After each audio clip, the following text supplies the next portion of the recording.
ఈరోజు నేను మీకు ఒక చక్కటి కథ చెప్తాను. శివుడు పార్వతి వృద్ధ బ్రాహ్మణుల రూపంలో భూలోకానికి వస్తారంట. శ్రీశైలం దగ్గరున్న చెరువులో ఆ బ్రాహ్మణుడు లోపలికి మునిగిపోతున్నట్టు ఉంటాడంట. ఆవిడేమో ఒడ్డు బయట ఉండి జనాలందరినీ పిలుస్తుంది, నా భర్త లోపల మునిగిపోతున్నాడు కాపాడండి అని. జనం అందరూ వస్తారంట కాపాడడానికి.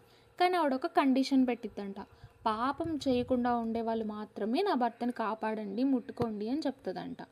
అప్పుడు ఎవ్వరూ చెయ్యి ఇచ్చి కాపాడడానికి రారనమాట. ఒక వేసే తొందరగా వచ్చి చెయ్యి ఇవ్వబోయిద్దంట. అప్పుడు ఆవిడ అడిగిద్దంట, నువ్వేం పాపం చేయలేదా అమ్మా అని.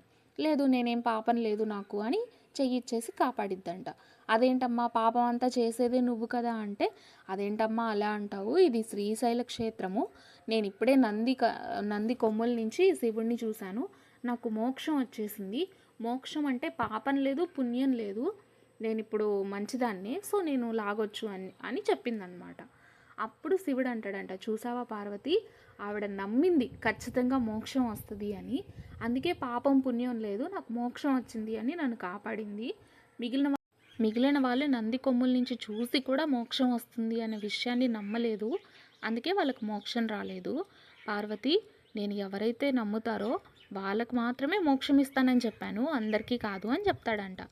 ఈ కథ గురించి మీకు అర్థమైన వాళ్ళు, తెలిసిన వాళ్ళు కామెంట్ చేయండి. ఈ రోజు నుంచి నేను మీకు బోల్డ్ అన్ని కథలు చెప్తాను. అందుకోసం మీరు నాకేం చేయాలి, సబ్స్క్రైబ్ చేసి లైక్ చేసి సపోర్ట్ చేయాలి.